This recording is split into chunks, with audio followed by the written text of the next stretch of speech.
आज जिस job role के बारे में आपसे डिस्कस करने वाले हैं वो जॉब रोल आपको ऑफर कर रहेगी डीलॉयट। जी हाँ, डीलॉयट ऑफर कर रही है यूएसआई कैंपस एनालिसिस ट्रेनिंग की। क्या है, कैसे है and how you can apply in this job role detail में डिस्कस करेंगे, तो वीडियोस को डेफिनेटली एंड तक देखिएगा। छोटी सी रिक्वेस्ट, अगर आप भी उन लोगों में से हो जो कि वर्क फ्रॉम होम जॉब की तलाश कर रहे हो, टेक्निकल जॉब की तलाश कर रहे हो, तो प्लीज़ हमारे चैनल पर एक बार विजिट जरूर से करिएगा। हम पर डे कोई ना कोई ऐसी वीडियोस डालते हैं जो वर्क फ्रॉम होम जॉब से रिलेटेड होता है, रिमोट जॉब से रिलेटेड होता है। चलिए फटाफट से वीडियो को स्टार्ट करते हैं। कैसे, how you can apply in this job role, क्या है इसकी रिक्वायरमेंट, डिटेल में डिस्कस करेंगे। एज नो, मेरा नाम है आनंद, आप देख रहे हैं कैरियर जॉब। वीडियोस को स्टार्ट करते हैं। हर बार की तरह अप्लाई लिंक आपको हमारे डिस्क्रिप्शन में देखने के लिए मिल जाएगा। जैसे क्लिक करोगे हमारी ऑफिशियल वेबसाइट thecareerjob.com, वहाँ पर रिडायरेक्ट हो जाओगे। वहाँ पर कुछ आपको ऐसा इंटरफेस देखने के लिए मिल जाएगा। USI campus F25 RFA analysis training की ये जॉब होने वाली है। लोकेशन जो होगा वो हैदराबाद तेलंगाना होने वाला है, तो इस बात का ध्यान रखिएगा कि आपको मूव ऑन करना पड़ेगा हैदराबाद तेलंगाना। आप पोजीशन समरी की बात कर लेते तो डिलॉयट के बारे में लिखा है कि सबसे पहले तो रिस्क मैनेजमेंट फील्ड है। जितने भी कंपनियां होती हैं उसके रिस्क मैनेजमेंट की एक टीम होती है जो कि फाइनेंशियल कोई रिस्क आ रहा है, कोई भी रिस्क आ रहा है तो उसको कम करने का काम करती है। तो बेसिकली आप भी इस टीम के हिस्सा रहोगे। दूसरी बात, डिलॉयट जैसा कि हम सभी को पता है कि एक ऐसी कंपनी है जो कि बिजनेस बना के देती है, सॉफ्टवेयर फील्ड में काम करती है और ऐसे बहुत सारे सेक्टर्स है जहाँ पे ये काम करती है। तो जाहिर सी बात है, जितने ज़्यादा सेक्टर में काम करेगी उतना इनका रिस्क जो होगा वो ज़्यादा हो जाएगा। तो रिस्क जो कम करने के लिए रिस्क मैनेजमेंट की जॉब होने वाली है। सबसे पहले क्या करना है, आपको ज्वाइनिंग करना है, टीम के साथ डिजाइन करना है, मैनेज करना है, इंप्लीमेंट करना है, जितने भी ऑपरेशन रिलेटेड काम है उन सभी को। रिस्क जो भी आ रहा है उसको शॉर्टेड करना है और वैरायटी ऑफ जो सॉल्यूशंस है वो आपको प्रोवाइड करने हैं। जो भी इनके ग्लोबली क्लाइंट है उनको आपको ध्यान में रखना है और उनका एक्सपोजर जो है वो गेन करना है और रिस्क जो है उसको कम करना है और इस एरिया में आपको काम करना है। जाहिर सी बात है, अगर एरिया डिफरेंट होगा तो रिस्क भी ज़्यादा होगा, तो उस रिस्क को कैसे मॉड्यूल करें, कैसे कम करें, ये आपकी रिस्पॉन्सिबिलिटी होने वाली है। वर्क यू विल डू, आपको क्या काम करना है, you will be have the opportunity to work on multiple project. ढेर सारे प्रोजेक्ट पर काम करने का मौका मिलेगा। ऐसा नहीं कि सिर्फ एक प्रोजेक्ट पर काम करने के लिए मिलेगा, ढेर सारे प्रोजेक्ट पर काम करने के लिए मिलेगा और आपको रिस्क एंड फाइनेंशियल एलिजिबिलिटी का काम आपको देखने के लिए मिल जाएगा। You will have the opportunity to work across the diverse offering portfolio industry, different जो इंडस्ट्री है पोर्टफोलियो उनका को काम करना है, होस्ट करना है और जो भी उनको ऑपरेशनल यूनिट है उनको अच्छा करना है, क्लाइंट से कैप्चर करना है, डेवलप करना है और मार्केट को इनबिल्ड करना है। तो ये सारा चीज़ जो बेसिक डिटेल है ये इन्होंने दे रखा है। You will also gain exposure to multiple technology, जो मल्टीपल टेक्नोलॉजी में रिस्क आ रहे हैं उनको कम करना है, जैसे कि साइबर इंसिडेंट सिमुलेशन। अभी आजकल के डेट में साइबर फ्रॉड बहुत ज़्यादा बढ़ रहा है, तो उनके रिस्क को कम करना है, सिक्योरिटी को टेस्ट करना है और जितने भी इथिकल हैकिंग चीज़ें हैं उनको ध्यान में रखना है, साइबर इंसिडेंट को रिस्पॉन्स करना है, क्लाउड एप्लीकेशन सिक्योरिटी के बारे में ध्यान देना है, सिक्योर सॉफ्टवेयर बनाना है, फॉरेंसिक और IT कंट्रोल। कुल मिला के बात करें तो रिस्क मैनेजमेंट का काम है। रिस्क कहाँ पे आ रहा है उसको कैसे कम करना है ये आपकी जिम्मेदारी होने वाली है। बाकी professional will gain exposure to the following leading edge security solution, इनकी बहुत बड़ी लीडिंग एज सॉल्यूशन है, उनको भी आपको उनसे बात करनी है, टाइप करनी है। ऐसा नहीं सारा काम आपको अकेले ही करना है, टीम वर्क है तो टीम के साथ ही रख के आपको काम करना पड़ेगा। इनके जितने भी SAP हैं, ओरेकल है और जितने भी इनके वर्चुअल फोर्ज हैं, सिक्योरिटी को मॉनिटर करना हुआ, क्यू रडार हो गया, क्रॉस स्ट्राइक हो गया, विंडो डिफेंडर ATP हो गया, इन सभी बारों को पता होना चाहिए। यहाँ से आपको रिस्क को कम करना है। अब बात कर ले रोल और फाउंडेशन स्पेशलाइजेशन की, तो सबसे पहले आपको डिज़ाइन करना है, इंप्लीमेंट करना है, टेस्ट करना है, मैनेज करना है और ऑपरेट करना है रिस्क मैनेजमेंट सिस्टम को।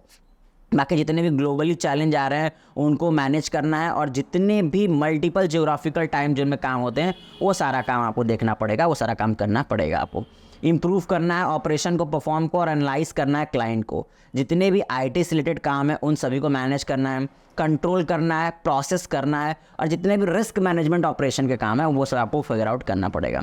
सपोर्ट देना है बहुत सारे लाइव एप्लीकेशन को और उनसे रिलेटेड जितने भी डेटा प्राइवेसी पॉलिसी है उनको कस्टमर्स को बताना है, जो आपके क्लाइंट्स हैं उनको बताना है और जितने भी सिक्योरिटी कंट्रोल्स की चीज़ें हैं वो आपको ध्यान में रखने पड़ेंगे। मैनेज करना है सर्विसेज को और ITIL जितने भी प्रोसेस हैं उन सभी को आपको अप्रोच करना है, सही करना है और जितने भी सॉफ्टवेयर में वल्नरेबिलिटीज़ पाई जा रही है, जितनी भी कमियाँ पाई जा रही हैं उनको दूर करना पड़ेगा। स्टेबलाइज करना है मेथड को और मॉनिटर करना है, जितने भी इनकी स्मार्ट डिवाइसेस कनेक्ट हैं उन सभी को ध्यान में रखना है। बाकी परफॉर्म करना है मॉनिटरिंग को, सिक्योरिटी एनालिसिस को और SOC का जो पार्ट है उसको भी ध्यान में रखना है। जो भी चीज़ आ रहा है उसको हैंडल करना है, उस पर रिस्पॉन्स देना है, ट्रबल शूट के प्रॉब्लम को दूर करना है, प्रॉब्लम को सॉल्व करना है, सिंप्लीफाई करना है कॉम्प्लेक्स टेक्निकल इश्यूज़ को और क्लाइंट को ऑपरेट करना है। इंटीग्रेट करना है बिजनेस नीड और टेक्नोलॉजी सॉल्यूशन को, डेवलप करना है सिस्टम रिक्वायरमेंट को, डिज़ाइन करना है प्रोटोटाइपिंग को, और टेस्टिंग, ट्रेनिंग और सपोर्ट इम्प्लीमेंटेशन का जो काम है वो आपको करना पड़ेगा। बाकी जितने भी एसेंटिक फॉरेंसिक अकाउंटेंट हैं उनको ध्यान में रखना है, और वो अगर कोई फ्रॉड एलोकेट कर रहा है, वायलेट कर रहा है, तो उसको ध्यान में रखना है। Query and mining large data set of discover pattern, जितने भी large data set of pattern आ रहे हैं उन सभी को शॉर्टेड करना और उनकी कैपेबिलिटी के हिसाब से चीज़ों को प्रोवाइड करानी है।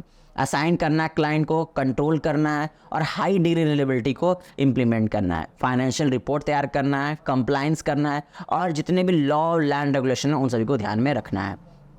अब ये टीम के बारे में उन्होंने लिखा है कि टीम का काम क्या होता है। ये कि स्ट्रेटजिक थिंकर होते हैं और टेक्नोलॉजी के स्पेशलिस्ट होते हैं। इनका काम होता है क्लाइंट को मैनेज करना, जो भी क्रिटिकल सिचुएशंस आ रहा है उनको दूर करना, और बिजनेस कॉम्प्लेक्सिटी को कम करना, रिस्क मैनेजमेंट को दूर करना, और परफॉर्म करना फोकसली, और मेंटेन करना कॉम्प्लेक्स चीज़ों को, ऑर्गेनाइज करना, हेल्प करना, और रिस्क रिलेटेड जितने भी काम है उनको दूर करना।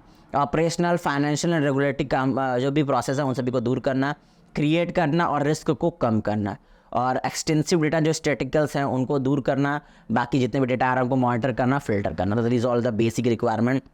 अब बात कर ले रिक्वायरमेंट क्या है, आपके पास BE BTech होना चाहिए, साथ में cyber security, information technology, computer science, software engineering की नॉलेज होनी चाहिए। आप 2023 में ग्रेजुएट होने चाहिए, और आपका CGPA जो होना चाहिए वो 60% से अबव होना चाहिए, उससे कम नहीं होना चाहिए। स्टूडेंट जो होंगे उनको डिलॉयट 6 मंथ में किसी भी आप कोई भी इंटरव्यू डिलॉयट में ना दिए रहे हो। बाकी कुछ और प्रीफर्ड क्वालिफिकेशन जो अगर आपके पास हैं तो आपको प्रेफरेंस दी जाएगी। सबसे पहले तो एक्सटर्नल इंटरपर्सनल कम्युनिकेशन स्किल आपको पता होनी चाहिए। वर्बल प्रेजेंटेशन, ग्लोबल प्रेजेंटेशन और वर्चुअल प्लेटफॉर्म के बारे में आपको पता होना चाहिए। डिमोस्ट्रेट कर सको ओनरशिप को, और जो भी इनका प्रोसेस है उसको अच्छा बना सको। कस्टमर के चीज़ों को समझ सको, और कस्टमर फोकस्ड होने चाहिए। मॉडरेट होने चाहिए, प्रॉब्लम सॉल्विंग एनालिटिक्स आपके पास होनी चाहिए, और जितने भी बेसिक प्रोग्रामिंग लैंग्वेज है उनके बारे में आपको पता होना चाहिए। बेसिक प्रोग्रामिंग लैंग्वेज बोले तो C++, Java, Python, programming foundation, RDBMS, relation concept, SQL, इन सब बारे में पता आपको होना चाहिए। Microsoft Word, Excel and PowerPoint का अच्छी खासी नॉलेज आपके पास होना चाहिए। एंड साइबर सिक्योरिटी की नॉलेज आपके पास होनी चाहिए, और आपके पास एक अच्छा बैकग्राउंड होना चाहिए। बाकी आप प्रॉब्लम को सॉल्व कर सको, चैलेंजिंग हो सको। कुछ प्रोफेशनल डेवलपमेंट के बारे में दिया हुआ है, क्या बेनिफिट आपको देखने के लिए मिलेगा अगर आप इनको ज्वाइन करते हो तो। इनका कल्चर क्या है, इनका पर्पज क्या है, कुछ रिक्रूटमेंट टिप्स जो आपको ध्यान में रखनी चाहिए, बेनिफिट क्या है, और आपका ये सब चीज़ इन्होंने दिया रखा। बस इतने आपको दिया हुआ है। अब बस यहाँ से आपको अप्लाई नाउ का लिंक देखने के लिए मिल जाएगा। जैसे क्लिक करोगे इनके ऑफिशियल एक वेबसाइट पर रीडायरेक्ट हो जाओगे, जहाँ पे आपको लॉगिन का प्रोसेस कंप्लीट करना है हर बार की तरह। मैं बार बार बोलता हूँ, अगर फॉर्म बार बार भरने हैं तो एक ही बार लॉगिन का प्रोसेस कंप्लीट कर लीजिए। उसका बेनिफिट क्या हो कि जब भी कोई भी आप फॉर्म भरोगे तो ऑटोमेटिकली डेटा जो है वो फिच हो जाता है, और आपको बार बार अपना डिटेल्स भरने की ज़रूरत नहीं पड़ती है। तो ये था फॉर्म भरने का प्रोसेस जो मैंने आपको बता दिया। अब दूसरी बात ये आती है कि अप्लाई करना है कि नहीं करना। भाई BE BTech हो तो अप्लाई कर सकते हो, बाकी तो फ्रेशर्स और ग्रेजुएशन के लिए उन्होंने मौका ही नहीं दिया है। काफ़ी अच्छे जॉब रोल आते रहते हैं, हम आपको बताते रहते हैं। इसे सब्सक्राइब कर लेना, काफ़ी मेहनत लगती है जॉब रोल ढूंढने के लिए। तो अगर आपको लगा हमने जेन्युइन मेहनत की, थोड़ा सब देख के हमारा मोटिवेशन बढ़ाएगा। Comment your thoughts in the comment box, share this video with your friend. Twitter, Instagram, Facebook, तीनों जगह पर भाई टेक्निक बंदा 1 नाम से। तो आओ फॉलो करो, बातें करेंगे इसलिए इंटरेस्टिंग रो में। तब तक के लिए गुड बाय, नॉलेज कुछ नया सीखते रहिए।